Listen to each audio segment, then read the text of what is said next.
ভারতীয় জনতা পার্টির সরকার ত্রিপুরা রাজ্যে গত 7 বছর ধরে যে উন্নয়নের কর্মযজ্ঞ তৈরি করেছে এবং যার সুফল রাজ্যের প্রতিটি মানুষ প্রতিটি আনাচে কানাচে পৌঁছে যাচ্ছে, তার সুফল পাচ্ছেন। এবং যে স্বচ্ছতা নিয়ে এই সরকার পরিচালিত হচ্ছে, যে উন্নত ত্রিপুরা গঠনের জন্য ধাপে ধাপে সরকার সাফল্যের এক একটি সিঁড়ি অতিক্রম করে মানুষের মধ্যে সেই প্রত্যয় তৈরি হয়েছে যে মাননীয় রাজ্যের মুখ্যমন্ত্রী অধ্যাপক ডক্টর মানিক সাহা মহোদয়ের নেতৃত্বে যে সরকার, মাননীয় যশস্বী প্রধানমন্ত্রী নরেন্দ্র মোদীজির সহায়তায় ডক্টর মানিক সাহা মহোদয়ের নেতৃত্বে সরকার মানুষের আশা আকাঙ্ক্ষা পূরণে সর্বতোভাবে সফল হচ্ছে এবং ত্রিপুরা তার উন্নতির একটি চরম শিখরে পৌঁছবে, এই প্রত্যয় মানুষের মধ্যে তৈরি হয়েছে। এই রাজ্যের মানুষের দেওয়া যে প্রতিশ্রুতি, গত 7 বছর আগে বিজেপি সরকার এই রাজ্যে ক্ষমতায় আসার আগে যেই প্রতিশ্রুতিগুলো দিয়ে ভীষণ ডকুমেন্টের মাধ্যমে ক্ষমতায় এসেছিল, তা পূরণ করতে পেরেছে কিনা বিজেপি সরকার, তা রাজ্যবাসীর কাছে তুলে ধরবেন জেপি নাড্ডা সাহেব। কিন্তু আমরা দেখতে পেলাম সেই বিষয়ে জেপি নাড্ডা সাহেব রাজ্যবাসীর উদ্দেশ্যে কথা বলতে পারেননি।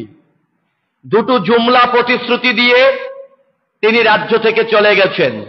আমরা যদি আপনাদেরকে একটু বলি, 2018 সালে এই রাজ্যে বিজেপি ক্ষমতায় আসার আগে ভীষণ ডকুমেন্টের মধ্যে 299টি প্রতিশ্রুতি দিয়েছিল। তার মধ্যে উল্লেখযোগ্য যেই প্রতিশ্রুতি ছিল, বছরে 50,000 করে সরকারি চাকরি দেওয়া হবে, মিস কলের মাধ্যমে ঘরে ঘরে রোজগার পৌঁছে দেওয়া হবে এবং 10,323 জন যারা শিক্ষক শিক্ষিকা ছিলেন আইন মোতাবেক তাদের বিকল্প ব্যবস্থা করা হবে। এই রাজ্যের সরকারি কর্মচারীদের 7ম পে কমিশন দেওয়া হবে, অনিয়মিত কর্মচারীদেরকে নিয়মিত করা হবে, এই রাজ্যের নারীদের নিরাপত্তা দেওয়া হবে। কিন্তু আজকে যদি আমরা এই সাংবাদিক সম্মেলনের মাধ্যমে রাজ্য বিজেপি সরকারের কাছে, জেপি নাড্ডা সাহেবের কাছে যদি আমরা প্রশ্ন করি, গত 7 বছর ধরে রাজ্য বিজেপি সরকার যদি বছরে 50,000 করে সরকারি চাকরি দেওয়ার যেই প্রতিশ্রুতি বিজেপি সরকার দিয়েছিল, তাহলে গত 7 বছরে 3.5 লক্ষ সরকারি চাকরি হবার কথা। গত 7 বছরে এই রাজ্যে বিজেপি সরকার এই রাজ্যের যে সবথেকে বড় সমস্যা বেকারত্ব বৃদ্ধি পাওয়া, এই বেকারত্ব যে বৃদ্ধি পাওয়া তার সমস্যার সমাধানের জন্য কত সরকারি চাকরি দিয়েছেন তা তুলে ধরতে পারেননি জেপি নাড্ডা সাহেব। আজকের এই সভা দেশের বিজেপির সর্বভারতীয় সভাপতি জেপি নাড্ডা সাহেব স্বচক্ষে দেখে গেছেন এই ডবল ইঞ্জিন সরকার কিভাবে গাড্ডায় পড়ে আছেন। আজকে তিনি স্বচক্ষে দেখেছেন উনার এই গাড্ডায় পড়ে আছে ডবল ইঞ্জিন সরকার। বিস্তারিতভাবে আপনাদের কাছে তুলে ধরবেন আমাদের মুখপাত্র প্রবীর চক্রবর্তী মহাশয়। তার আগে শুধু আমি যুবক হিসেবে এই বিজেপি সরকারের কাছে, জেপি নাড্ডা সাহেবের কাছে আমরা জানতে চাই, মিস কলের মাধ্যমে এই রাজ্যের কতটা ঘরে ঘরে তারা রোজগার পৌঁছে দিয়েছেন, কতজনের সরকারি চাকরি হয়েছেন। যদি আমি ছোট্ট করে তুলে ধরি, 2020 সালের ডিসেম্বর মাসে তৎকালীন সময় ত্রিপুরার মুখ্যমন্ত্রী বিপ্লব বাবু বলেছিলেন এই রাজ্যে নাকি 23,001 জনের সরকারি চাকরি হয়েছে। তার ঠিক 3 মাস বাদে 2021 সালে মার্চ মাসে মহাকরণে বসে তৎকালীন সময় ত্রিপুরার শিক্ষামন্ত্রী, বর্তমান ত্রিপুরার কৃষিমন্ত্রী রতনলাল নাথ সেই দিন মহাকরণে বসে সাংবাদিক সম্মেলন করে বলেছিলেন এই রাজ্যে নাকি 7,001 জনের সরকারি চাকরি হয়েছে। আজ থেকে কয়েকদিন আগে দেখলাম বর্তমান ত্রিপুরার মুখ্যমন্ত্রী ডক্টর মানিক সাহা বলছেন 16,000 সরকারি চাকরি দেওয়া হয়েছে বিজেপি সরকারের শাসনে। আমি যদি জিজ্ঞাসা করি বিজেপি সরকারের কাছে, তৎকালীন সময়ে বিপ্লব বাবুর দেওয়া তথ্য মুখ্যমন্ত্রী হিসেবে 23,000 সরকারি চাকরি, না মহাকরণে বসে 2021 সালে রতন বাবু যে 7,000 চাকরির কথা বলেছেন না বর্তমান মুখ্যমন্ত্রী ডক্টর মানিক সাহার দেওয়া তথ্য 16,000 চাকরি কোনটা সত্য, এটা রাজ্যের যুব সমাজ জানতে চাইছে। আমরা যুব কংগ্রেস দল বরাবর রাজ্যের যুবকদের কর্মসংস্থানের জন্য আমরা লড়াই করে যাচ্ছি।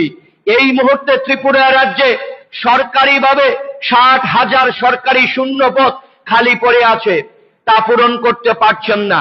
এই রাজ্যের শিক্ষিত বেকার যুবক যুবতীরা, ট্যাট উত্তীর্ণ শিক্ষিত যুবক যুবতীরা যখন রাজ্যের মুখ্যমন্ত্রীর সঙ্গে দেখা করতে যান, মুখ্যমন্ত্রী সরকারি বাসভবনে মুখ্যমন্ত্রী দেখা না করে পুলিশ দিয়ে তাদেরকে বাড়ির সামনে থেকে তাড়িয়ে দেন, লাঠিপেটা করা হয়।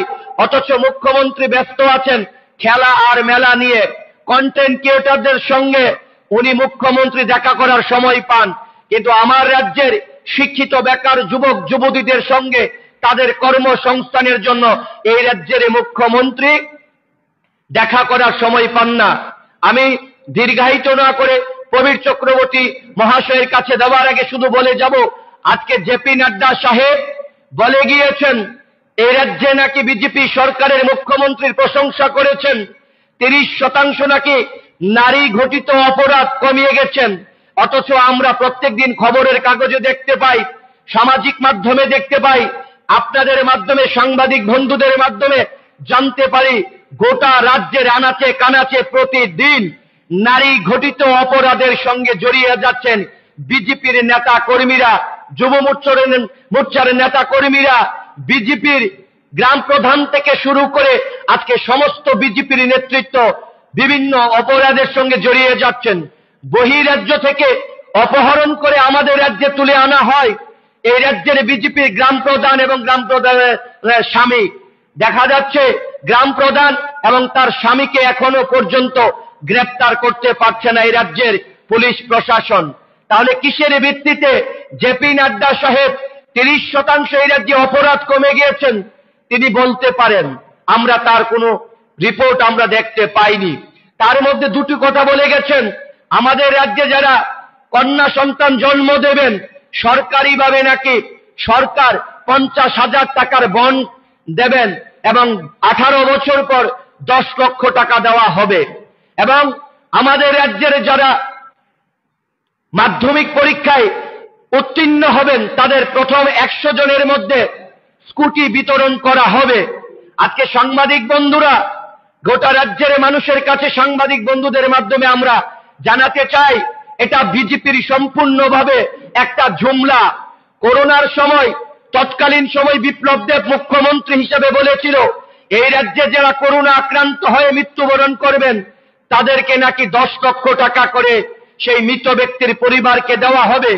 আমরা সাংবাদিক বন্ধুদের কাছে জানতে চাই, আপনারা এমন কোনো খবর করেছেন কিনা এই রাজ্যে করোনা আক্রান্ত হয়ে যারা মৃত্যুবরণ করেছেন তাদের পরিবার 10 লক্ষ টাকা ত্রিপুরার ডবল ইঞ্জিন সরকারের শাসনে পেয়েছে কিনা একটি পরিবারের তালিকা আমাদেরকে দেবেন।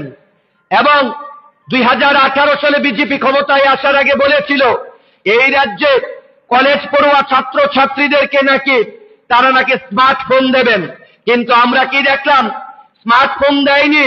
বহু তাল বাহানার পর সংবাদ মাধ্যমে যখন এই নিয়ে লেখালেখি হচ্ছিল, আমরা যখন বিরোধী দলের পক্ষ থেকে আমরা সরকারের কাছে আমরা যখন চাপ সৃষ্টি করলাম, তখন সরকার স্মার্টফোন না দিয়ে এই রাজ্যের কিছু কিছু কলেজ পড়ুয়া ছাত্র ছাত্রীদেরকে তারা 4 থেকে 5,000 টাকা করে ব্যাংকের অ্যাকাউন্টের মাধ্যমে দিয়েছেন।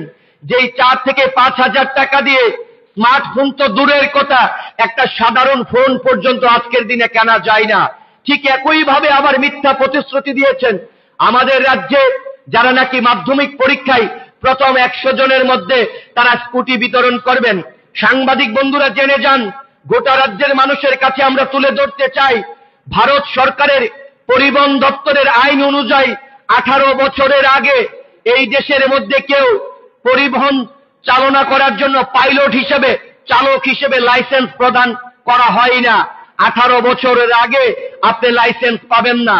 তাহলে এই দেশের একজন ছাত্র বা ছাত্রী যদি সে সম্পূর্ণভাবে লেখাপড়া করে মাধ্যমিক পাশ করে, সেটা টিবিএসসি হোক, সিবিএসসি হোক, যেই কোনো বোর্ডের আন্ডারই হোক, 16 বছরও লাগে, তাহলে 16 বছরের একজন ছাত্র ছাত্রীকে কিভাবে এই বিজেপি সরকার স্কুটি প্রদান করবেন?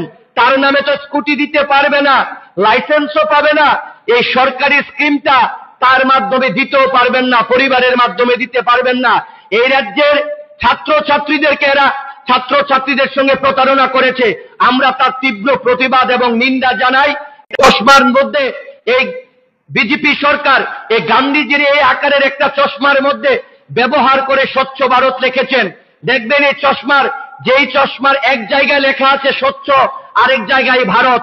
যেখানে স্বচ্ছ আছে সেখানে ভারত নেই, যেখানে ভারত আছে সেখানে স্বচ্ছ নেই। এটাই বিজেপির জুমলা। এই জুমলার বিরুদ্ধে আমরা প্রতিবাদ জানিয়ে আমি দীর্ঘায়িত না করে আমার মুখপাত্র প্রবীর চক্রবর্তী মহোদয়কে আজকের জেপি নাড্ডা সাহেবের আজকের এই বক্তব্য বিস্তারিত তুলে ধরার জন্য আমি ওনাকে অনুরোধ করব।